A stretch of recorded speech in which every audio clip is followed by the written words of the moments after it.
নতুন সরকারের কাছে প্রত্যাশা জাতীয় ঐক্য সরকার গঠন হবে। আওয়ামী লীগের সময়ও দেখা গেছে তারা একগুঁয়েমি সরকার কায়েম করছে।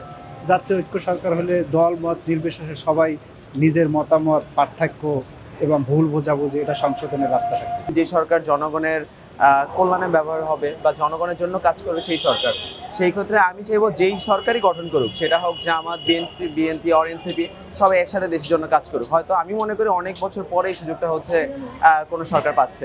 এটা যেই বিরোধী দলই হোক, আমি চাইবো যে নির্বাচন হোক সবাই যদি করুক, কারণ আমি হানাহানি রাজনীতি এগুলো না আলটিমেটলি হচ্ছে জনগণের কোনো কল্যাণে আসে না। আমরা তো এতদিন পর্যন্ত সাধারণ সরকার দেখছি, তো এর থেকে আমার ব্যক্তিগত মত হচ্ছে তাদের থেকে ফলপ্রসূ আশা আমরা পাইনি। তো মনে হচ্ছে ঐক্যের সরকার হলে জনগণের জন্য ভালো হবে। যারা সুখে দুঃখে এই দেশেরই ছিল, যারা এই দেশটাকে চেয়েছে, আমরা তাদেরকেই চাই এই দেশটাকে পরিচালনা করার জন্য। বর্তমানে পরিবেশে সরকার মোটামুটি ভালোভাবেই উপস্থাপনা করছে। পরশুদিন 12 তারিখ আশা করা যায় খুব সুষ্ঠুভাবে নির্বাচন দেওয়া হবে। বিগত আওয়ামী লীগ সরকার এরকমভাবে দেশের সরকার নির্বাচন হয় নাই। বর্তমানে ডক্টর ইউনূস সরকারের সময় আমরা সবাই আশাবাদী সুষ্ঠুভাবে নির্বাচন হবে। বর্তমান পরিস্থিতি খুবই ভালো। সেনাবাহিনী সহ সমস্ত আইনশৃঙ্খলা বাহিনী খুব ভালোভাবে টহল দিচ্ছে।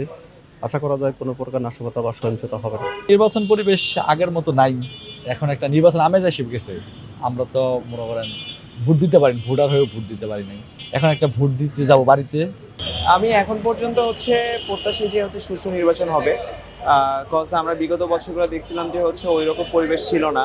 তা আমি আশা করতেছি যে আমরা ভোট কেন্দ্রে সবাই যাব, আমার ফ্যামিলি থেকেও যত দ্রুত সম্ভব হচ্ছে এখানে ভোটের রেজাল্ট করা হয় এবং এই থেকে হচ্ছে নেক্সট সরকার গঠন করা হয়। নতুন সরকারের কাছে প্রত্যাশা থাকবে তারা যে কথাগুলো বলছে সেগুলো বাস্তবায়ন করলেই হবে।